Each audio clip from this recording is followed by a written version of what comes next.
Nous sommes ici devant le monument de la Renaissance, un monument qui a été construit par le président Abdoulaye Wade. Bon, c'est un monument qui symbolise la renaissance de ces continents, la renaissance de l'Afrique, pas seulement du Sénégal. Parce qu'on voit à travers ce monument un homme qui est à côté de sa femme, mais qui porte son fils et l'enfant est en train de pointer l'horizon.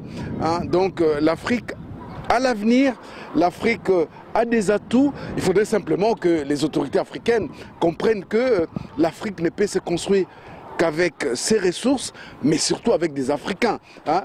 Il faudrait, comme nous sommes au Sénégal, que les produits, les ressources du Sénégal puissent d'abord profiter aux Sénégalais avant que ce soit pour d'autres peuples. Donc c'est vraiment essentiel qu'aujourd'hui, que nous soyons en cet endroit qui marque vraiment la renaissance, comme on le dit, hein, la renaissance de l'Afrique, et nous sommes sûrs et certains que la renaissance se fera. Parce que lorsqu'on voit ces jeunes générations, on se dit dans 10-15 ans, c'est eux qui vont représenter cette Afrique que nous voyons aujourd'hui, qui vont contribuer au développement, qui vont contribuer à ce que ces pays soient encore plus éclatants qu'on l'a vu tout au long de notre séjour. Alors, on va vous faire montrer les escaliers, tout ce qu'il y a là-dedans, et nous sommes là pour faire notre travail et personne ne va nous empêcher de le faire. Voilà.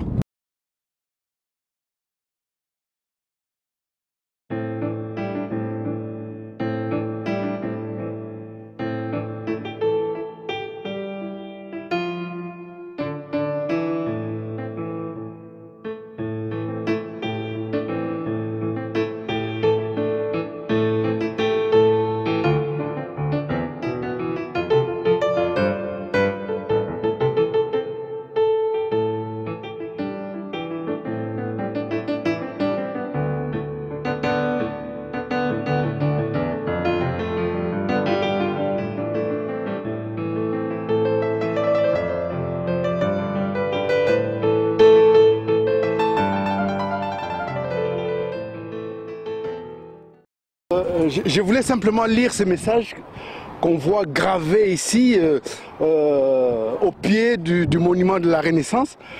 C'est écrit « Message à la jeunesse, jeunes d'Afrique et de la diaspora. Si un jour tes pas te portent au pied de ces monuments, pense à tous ceux qui ont sacrifié leur liberté ou leur vie pour la renaissance de l'Afrique. » Et c'est signé le président Abdoulaye Wade. C'est très fort comme message et je pense que nous qui avons fait l'effort, parce qu'il y a, c'est pas 1000 escaliers à monter, nous qui avons monté ces escaliers, que nous sommes ici, je crois que nous ne pouvons que témoigner de la grandeur. Non seulement d'Abdoulaye Wade qui a choisi ces textes, mais aussi de ces peuples sénégalais qu'on est en train de découvrir. Un peuple pacifique, un peuple non violent. Il faut dire aussi que le Sénégal n'a jamais connu la guerre. Et quand on voit depuis Léopold Sédar Senghor, Abdou Diouf, Wade et même Macky Sall aujourd'hui, on peut se dire que l'aura du Sénégal dépasse la frontière de ces pays de Teranga, comme on dit, et que lorsqu'on parle du Sénégal, on voit les grands hommes, hein, on voit la culture, on voit l'hospitalité, mais ici on voit la grandeur de ces continents qui ne parlent, enfin la grandeur du continent, de ces pays qui ne parlent pas seulement à son nom, mais qui attirent l'attention de la jeunesse africaine pour qu'elle comprenne que c'est elle qui doit prendre les destins de ces continents entre ses mains pour faire en sorte que l'Afrique ne soit pas un continent submergé, mais plutôt un continent, je pourrais dire, émergent. Et c'est ce que nous souhaitons pour l'Afrique qui vient, l'Afrique qui se projette. Voilà ce que je peux dire au pied de ces monuments. Je ne sais pas s'il y a encore 800 marches à monter pour arriver là-haut, mais déjà ici, on peut se dire que c'est un parcours de combattants, mais qui vaut la peine d'être vécu. Voilà, donc Roger, merci beaucoup à tous ceux qui nous suivent. Hein. Nous sommes vraiment en direct de Dakar, au pied du monument de la Renaissance.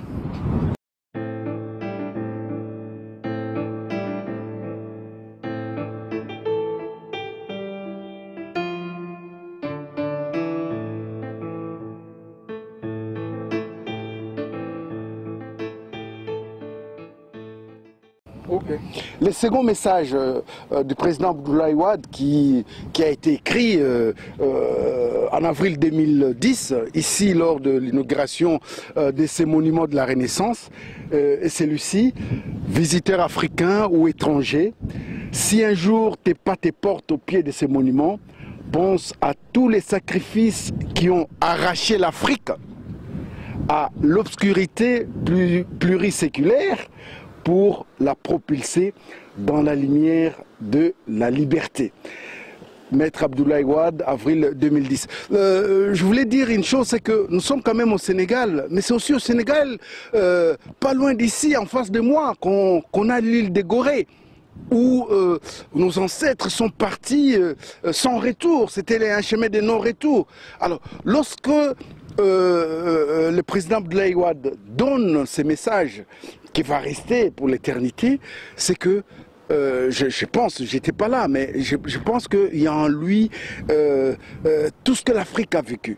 L'Afrique a vécu l'esclavage, l'Afrique a vécu la colonisation, l'Afrique a vécu le néocolonialisme et l'Afrique est en train aussi de vivre, sans oublier les coups d'État, la dictature totalitaire, etc., etc.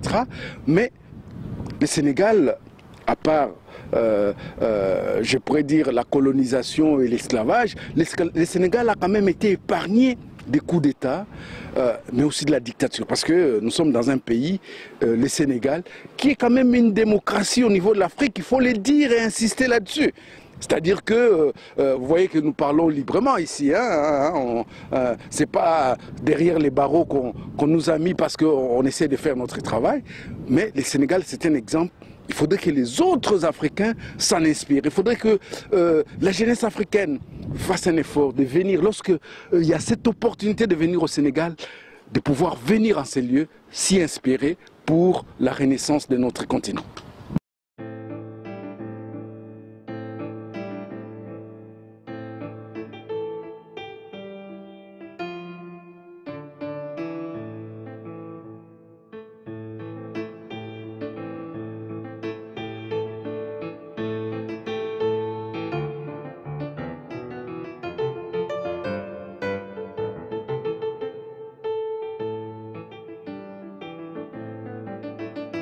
Là, à travers ces images, on est en train de voir comment est-ce que le monument a été construit. Je crois que notre confrère Roger Bongos braque la caméra là-dessus. Donc, ça devait être des grands ateliers. Voilà un peu, vous voyez l'intérieur de ces monuments de la Renaissance. Il y a des grandes salles, on peut y faire des conférences, je crois. C'est grand. Je crois que c'est le plus grand monument à travers le monde, 52 mètres. Donc, c'est pas dit... Ah, voilà, on voit le président Abdoulaye Wade qui suivait les travaux. Donc, c'est vraiment important parce que là, on est en train de voir les étapes de la réalisation. Mais il fallait déjà les concevoir, il fallait penser à ces projets. Et ces monuments est fabuleux. Voilà. Très, très bien. Voilà. Donc, voilà, là, c'est le monument qu'on peut voir sur l'île de la Gorée.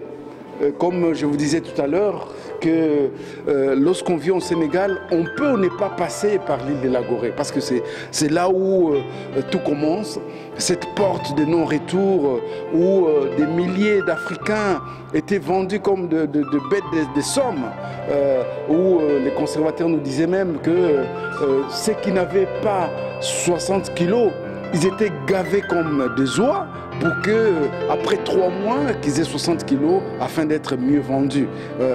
Et les femmes, c'est par les seins qu'on voyait si elles étaient bonnes ou pas. Donc les filles vierges étaient préférées par rapport à celles qui avaient déjà enfanté, simplement parce qu'elles coûtaient beaucoup plus cher que les autres. Donc il y a eu des choses assez abominables qui se sont passées ici au Sénégal, et de voir ces monuments de la Renaissance, c'est vraiment une bonne chose, même si certains néocolonialistes n'ont pas apprécié que Maître Abdoulaye Wade mette en exergue ces grands monuments. Mais nous qui sommes là, nous apprécions ce travail qui a été fait, qui n'est pas seulement pour les Sénégal, je crois c'est pour tous les Africains et ça symbolise la renaissance de l'Afrique entière.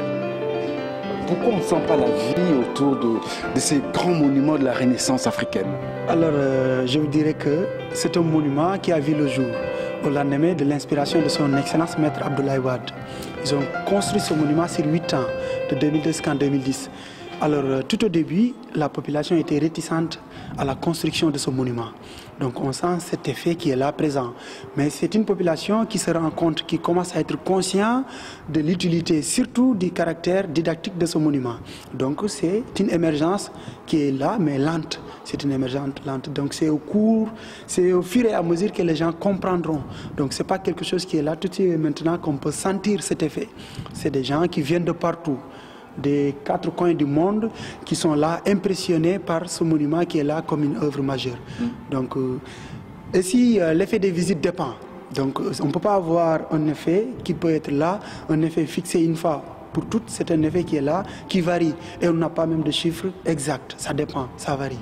C'est parce qu'on a l'impression qu'il y a eu quand même beaucoup de néocolonialistes qui n'ont pas voulu que Maître Abdoulaye Wade mette en place ces monuments parce que c'est les plus grands monuments au monde, et ça il faut le dire. Oui. Est-ce que ça aussi vous l'avez vécu au niveau du Sénégal? Oui, c'est bien normal. On n'a pas la culture des musées, des monuments, c'est quelque chose que nous n'avons pas dans notre culture, il faut le dire. Nous, ce que nous savions, c'est notre culture à l'état traditionnel. Donc là, c'est un peu modernisé avec des écrits à l'appui des cartes et fresques. Donc c'est bien normal. Même vous connaissez même la Tour Eiffel, c'était pas évident tout au début. Donc les gens étaient réticents. Donc une œuvre majeure, une œuvre, un bijou, c'est trop long. C'est au lendemain, c'est la postériorité qui jugera. C'est comme ça. Donc c'est pas pour tout de suite. C'est après que les gens se rendront compte que ça, c'était une œuvre majeure. Mais au début, les gens n'ont pas compris. Il y avait des problèmes sociaux, donc il fallait régler ces problèmes-là. Mais maintenant, les gens commencent à comprendre. Il y a la tradition orale, la littérature, il y a tout. Donc ça n'a pas son prix. Mais alors, le fait que le Sénégal soit quand même un pays laïque, mais où la population est musulmane, enfin, est-ce que on sait que dans la culture et dans la tradition musulmane, on ne représente pas l'être humain, on n'adore pas les sculptures et tout ça. Est-ce que ça aussi, ça n'a pas contribué à un peu amoindrir l'image de ce monument? Non, je ne dirais pas ceci. Parce que dans le monument, qu'est-ce que nous avons? Nous avons les figures historiques. Nous avons le schéma du commerce triangulaire. Donc ça, c'est l'histoire, c'est le savoir, c'est ce qu'on apprend à la base, à l'école, ce qu'on apprend. Donc on a besoin de ces musées, on a besoin des maisons de culture pour stocker les données intactes, ce que nous avons. Donc maintenant, il n'y a plus la tradition orale, ça disparaît. Si on n'a pas ça, donc on est voué à l'échec. Vous l'avez dit tout à l'heure. On va vers ce gouffre de gouffre qui va submerger l'Afrique. Donc il faut que l'Afrique lui-même, il faut que l'Afrique elle-même, qu'elle soit redéployée sur elle pour qu'elle puisse jaillir. Donc cette propulsion ne se fera pas sans nous. Donc on ne peut pas rester ici. Donc on a besoin de ces lieux. Donc c'est des lieux didactiques.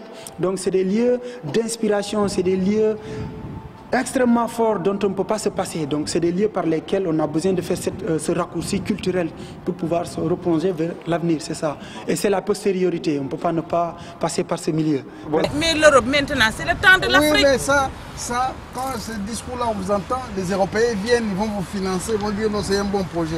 Moi, en tant qu'Africain, je ne suis pas d'accord avec vous. Parce que s'il n'y a pas ces enfants-là, maman, qui partent... Tu es d'accord à ce que les enfants prennent les pirogues? Non.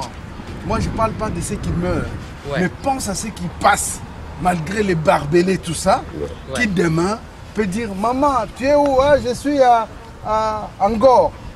Va à Western Union, là-bas, il y a un 5 €. C'est déjà quelque chose. Oui, j'en ai les Européens... J'en ai une qui est passée par la Mais c'est ça, maman, les Européens là qui viennent ici. Mais ils vivent comme des pachas. Et nous, ils doivent nous empêcher d'aller là-bas. C'est discours que vous tenez là. Vous croyez que là-bas c'est l'Eldorado? Mais non, c'est pas ça. Ce n'est pas l'Eldorado. Parce qu'on nous montre nos enfants qui souffrent dans les asiles là. Ils n'ont pas de papier. Moi, je ne suis pas d'accord avec vous. Maman, je ne suis pas d'accord avec moi. Non, lorsque vous allez à Gorée, vous voyez cette porte-là de non-retour. Cette porte où il y a eu l'esclavage féroce. L'esclavage féroce. Oui. où pendant 300 ans, la colonisation, c'est fini. On a tourné cette page. Donc, ce que nos enfants font là, c'est presque la même chose que la colonisation. Maintenant, c'est le temps de l'Afrique. L'avenir de l'Afrique est entre nos mains. Il faut rester ici, développer les pays. C'est ça que je suis d'accord. Mais pas prendre les pirogues pour mourir dans les mers. Non, non, non. On ne sera jamais d'accord. C'est un discours des esclavagistes qui ne veulent pas que l'Afrique se développe, qui pensent que ceux qui vont... Non. Mais pourquoi un blanc peut lui venir ici, c'est pavane? J'ai vu beaucoup de blancs là qui prenaient même, qui s'amourachaient des petites filles. Non maman, écoute, avec des petites filles, sur les plages là-bas, j'ai vu des hommes de 70 ans avec des minettes. Ça c'est de la pédophilie. Voilà. Mais comment vous ne voulez pas que les Africains, eux, se sentent aussi libres, aussi chez eux, partout dans le monde? C'est cette façon-là qu'on se sent libre, en mourant dans les pirogues pour aller en Europe. Maman, il y a deux... On va aller conquérir l'Europe. Il y a deux choses. Il y a deux choses. Ah, pourquoi pas? Ils ont conquis l'Afrique, pourquoi pas nous? Mais moi, je suis fière de l'Afrique actuellement. Parce que l'Afrique là, nous qui sommes à l'extérieur là, nous défendons, nous aimons aussi l'Afrique et vous. Nous défendons l'Afrique. Il faut défendre l'Afrique. Nous défendons l'Afrique et nous aimons cette Afrique. Regarde, on est venu de Paris pour venir voir ces monuments de la Renaissance. Que les Européens n'ont pas voulu que Ouad construise ça. Ah oui. Mais c'est un monument pour nous. Quand vous voyez ces monuments, avec cet enfant qui pointe les doigts à l'horizon, vous dites non, ça c'est vraiment la Renaissance de l'Afrique. C'est l'avenir. L'Afrique vient de surgir parce que l'Afrique est le randonnée du recevoir et du donner. Ça c'est du symbolisme. Mais maman, ces discours-là, les Blancs vont... tu vas dans maintenant... Vous voulez que je laisse les enfants mourir dans les pirogues? Mais non, c'est pas ça. Pourquoi on nous prive de visa? Parce qu'on nous a privés de visa, parce que c'est pourquoi nos enfants passent par la mer. Est-ce que c'est normal qu'on fête la francophonie ici à Dakar et que les Sénégalais n'aient pas droit au visa? On n'a pas droit au visa. Non mais c'est ça, nous on est venus dans un avion où on avait rapatrié un Sénégalais. C'est scandaleux. Non, maman, ce discours-là, oh non, que les enfants ne meurent pas. Laissez les enfants partir, un jour ils reviendront. C'est vrai, ils ne vont pas vous oublier.